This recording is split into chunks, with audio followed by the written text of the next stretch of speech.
പ്രിയപ്പെട്ട സീനിയർ ക്ലാസ്സിലെ Sunday school വിദ്യാർത്ഥികളെ, അധ്യാപകരെ, കോർ ഉദ്യോഗസ്ഥരെ, ഡിവിഷണൽ യൂത്ത് സെക്രട്ടറിമാരെ, നിങ്ങൾക്ക് എൻ്റെ സ്നേഹവന്ദനം. 2026 വർഷത്തെ സൺഡേ സ്കൂൾ ക്ലാസ്സുകൾ എല്ലാവർക്കും അനുഗ്രഹപ്രദമെന്ന് ഞാൻ കരുതുന്നു.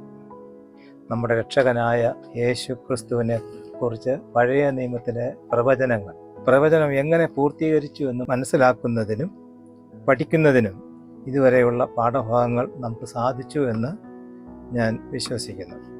ഏകദേശം 700 വർഷങ്ങൾക്ക് മുമ്പ് ഇസ്രായേൽ ജനങ്ങൾക്ക് നൽകിയ പ്രവചനങ്ങളാണ് ഈ പ്രവാചകന്മാർ മുഖാന്തരം ലഭിച്ച പ്രവചനങ്ങൾ. അതിനുശേഷം ക്രിസ്തുവിലത് പൂർത്തീകരിക്കുന്നതിനെയാണ് നാം ഈ വർഷത്തെ ക്ലാസ്സുകളിൽ ഉൾപ്പെടുത്തിയിരിക്കുന്നത്. ആകെ 34 പാഠഭാഗങ്ങളാണ് തയ്യാറാക്കി നാം പഠിച്ചുകൊണ്ടിരിക്കുന്നത്. സീനിയർ വിദ്യാർത്ഥികൾ നമ്മുടെ സഭയുടെ പ്രധാനപ്പെട്ട ഒരു ഭാഗമാണ്. 1-2 വർഷങ്ങൾ കഴിഞ്ഞാൽ അവർ സൺഡേ സ്കൂളിലെ അധ്യാപകരായും യുവജന നടത്തിപ്പുകാരായും തുടർന്ന് ചില വർഷങ്ങൾ പിന്നിടുമ്പോൾ അവർ സഭയുടെ ഉത്തരവാദിത്തപ്പെട്ട ലോക്കൽ ഉദ്യോഗസ്ഥരായും അവർ വരും എന്ന് കാണുവാൻ സാധിക്കും. സഭയ്ക്ക് കൂടുതൽ ആത്മീക ദർശനം കൈവരിക്കുവാൻ ശരിയായ രീതിയിൽ സൺഡേ സ്കൂൾ പഠിക്കുന്ന കുഞ്ഞുങ്ങളിലൂടെ അവരുടെ ഭാവി ജീവിതത്തിൽ ഇടയാകും എന്ന് നമുക്ക് കാണുവാൻ കഴിയും. ഓരോ പാഠങ്ങളും പ്രാർത്ഥനയോടുകൂടെ വായിച്ച് മനസ്സിലാക്കുക. വേദഭാഗങ്ങൾ, പഴയ നിയമ ഭാഗങ്ങൾ വായിച്ച് ധ്യാനിച്ച് അത് ശരിയായ രീതിയിൽ അവതരിപ്പിച്ചതിന് ശേഷം നിവൃത്തീകരണ ഭാഗമായ പുതിയ നിയമ ഭാഗം വളരെ ലളിതമായ ഭാഷയിൽ അവതരിപ്പിക്കുവാൻ എല്ലാ അധ്യാപകരും ശ്രദ്ധിക്കണമേ എന്ന് ഒരിക്കൽ കൂടി അറിയിച്ചു കൊള്ളുന്നു. ഈ സീനിയർ ക്ലാസ്സിലെ സൺഡേ സ്കൂളിനെ സംബന്ധിച്ച് പറയുമ്പോൾ ഈ മുതിർന്ന കുട്ടികളെ നമ്മുടെ സഭകളിൽ ലഭിക്കാൻ വളരെ പ്രയാസകരമാണ്. 10ാം ക്ലാസ്സിൽ 10ാം ക്ലാസ്സിനും അതിനു മുകളിലും പഠിക്കുന്ന കുഞ്ഞുങ്ങളാണെങ്കിൽ അവർക്ക് ട്യൂഷനും മറ്റ് പ്രോജക്റ്റുകളൊക്കെ ഉണ്ട് എന്ന് പറഞ്ഞ് സൺഡേ സ്കൂളിൽ വരാതെ താല്പര്യം കാണിക്കാത്ത കുഞ്ഞുങ്ങളാണ് കൂടുതലും കാണാറുള്ളത്. എന്നാൽ അങ്ങനെയുള്ള കുഞ്ഞുങ്ങളെയും ആകർഷിക്കത്തക്ക രീതിയിൽ സൺഡേ സ്കൂൾ ക്രമീകരിക്കുവാൻ പ്രാർത്ഥനയോടെ അധ്യാപകരും ആയതുപോലെ കോർ ഉദ്യോഗസ്ഥരും ശ്രദ്ധിക്കണമേ എന്ന് അറിയിക്കുകയാണ്. പകുതിയിലധികം പാഠഭാഗങ്ങൾ നാം ഇപ്പോൾ പഠിച്ചു കഴിഞ്ഞിരിക്കുകയാണ്.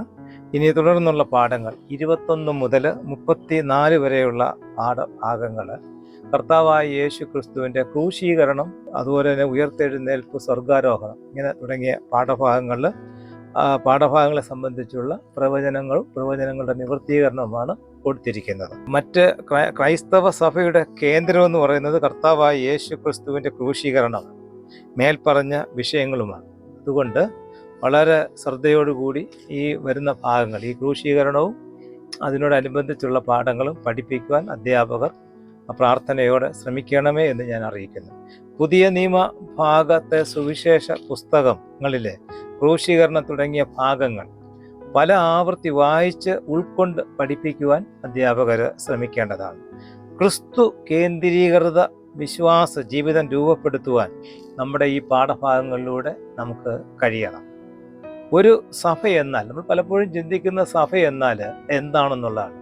4 ഭിത്തികൾക്കുള്ളിൽ ഒരു കൂരയും ആണ് നമ്മുടെ സഭയെന്ന്, അതിന് മുൻപിലുള്ള ഒരു ബോർഡുമാണ് സഭയെന്ന് നാം ചിന്തിക്കുന്നുവെങ്കിൽ അതല്ല. ഒരു സഭ രൂപം കൊള്ളുന്നത് ആ സഭയിലെ ആരാധനകളാണ്. മുഴങ്കാൽ പ്രാർത്ഥന, ഇടദിവസ ആരാധനകൾ, അതുപോലെ സൺഡേ സ്കൂള്, പരിശുദ്ധ ആരാധനകൾ, ഇതൊക്കെ വളരെ സജീവമാകുമ്പോഴാണ് സഭ സജീവമാകുന്നത്, സഭ ശക്തമാകുന്നത്. അപ്പോൾ നല്ല നിലവാരത്തിലുള്ള സൺഡേ സ്കൂൾ ഉണ്ടെങ്കിൽ സഭ നാളെ അത് തീർച്ചയായിട്ടും അവിടെ നിലനിൽക്കുമെന്ന് കാണുവാൻ സാധിക്കും. സൺഡേ സ്കൂളിന് വളരെയധികം പ്രാധാന്യം സഭയുടെ പ്രവർത്തനങ്ങളുമായി ബന്ധപ്പെട്ടുണ്ട് എന്ന് നാം മനസ്സിലാക്കേണ്ടത് ആവശ്യമാണ്. സഭ ശക്തമാകണമെങ്കിൽ ശക്തമായ സൺഡേ സ്കൂള് അനിവാര്യമാണ്, ആവശ്യമാണ്. രക്ഷാസൈനികരായ നമ്മുടെ കുഞ്ഞുങ്ങൾ 18 വയസ്സ് പൂർത്തീകരിക്കുമ്പോൾ, അഥവാ നമ്മുടെ സീനിയർ ക്ലാസ്സുകൾ പൂർത്തീകരിക്കുമ്പോൾ ആഴമായ ദൈവത്തിൻ്റെ വചനം അവർ ആർജിക്കേണ്ടത് ആവശ്യമാണ്. സഭകളിലെ ലോക്കൽ ഉദ്യോഗസ്ഥരും യുവജന നടത്തിപ്പുകാരും ചേർന്ന് ഈ സൺഡേ സ്കൂളിൻ്റെ വളർച്ചയ്ക്ക് വേണ്ടി പ്രവർത്തിക്കുന്നത്. പല സഭകളിലും അങ്ങനെ കാണുവാനില്ല. അധ്യാപകരും ഒരുപക്ഷെ ചില ഉദ്യോഗസ്ഥരൊക്കെ ചേർന്ന് പ്രവർത്തിക്കുമായിരിക്കും. ഇത് കൂട്ടായ ഒരു പ്രവർത്തനം നമ്മുടെ സൺഡേ സ്കൂളിന് ആവശ്യമാണ്. കാരണം നാളെ നമ്മുടെ സഭകൾ നിലനിൽക്കണമെങ്കിൽ വചനം അറിയാവുന്ന, വചനപ്രകാരം ജീവിക്കുന്ന വിശ്വാസ സമൂഹം നമുക്ക് ആവശ്യമാണ്. ഇപ്പോൾ ഡിവിഷണൽ തലത്തിലും ഗ്രൂപ്പ് തലത്തിലും അധ്യാപക സംഗമം, വിദ്യാർത്ഥി സംഗമം, അധ്യാപക പരിശീലനം തുടങ്ങിയ കാര്യങ്ങളൊക്കെ നാം സംഘടിപ്പിച്ചാൽ നമുക്ക് കൂടുതൽ ശക്തരാകുവാനും കഴിയും. കുഞ്ഞുണ്ണി മാഷിൻ്റെ മലയാളത്തിലെ നുറുങ്ങ് കവിതകൾ എഴുതുന്ന കുഞ്ഞുണ്ണി മാഷിൻ്റെ ഒരു കവിത ഇപ്രകാരം കാണുവാൻ സാധിക്കും: വായിച്ചാൽ വളരും, വായിച്ചില്ലേലും വളരും, വായിച്ചു വളർന്നാൽ വിളയും, വായിക്കാതെ വളർന്നാൽ വളയും. ഇപ്പം നമ്മുടെ സഭകൾ അല്ലെങ്കിൽ നമ്മുടെ കോറുകൾ വളയാതെ നിൽക്കണമെങ്കിൽ വചന അടിസ്ഥാനത്തിലുള്ള വിശ്വാസ സമൂഹം ആവശ്യമാണ്.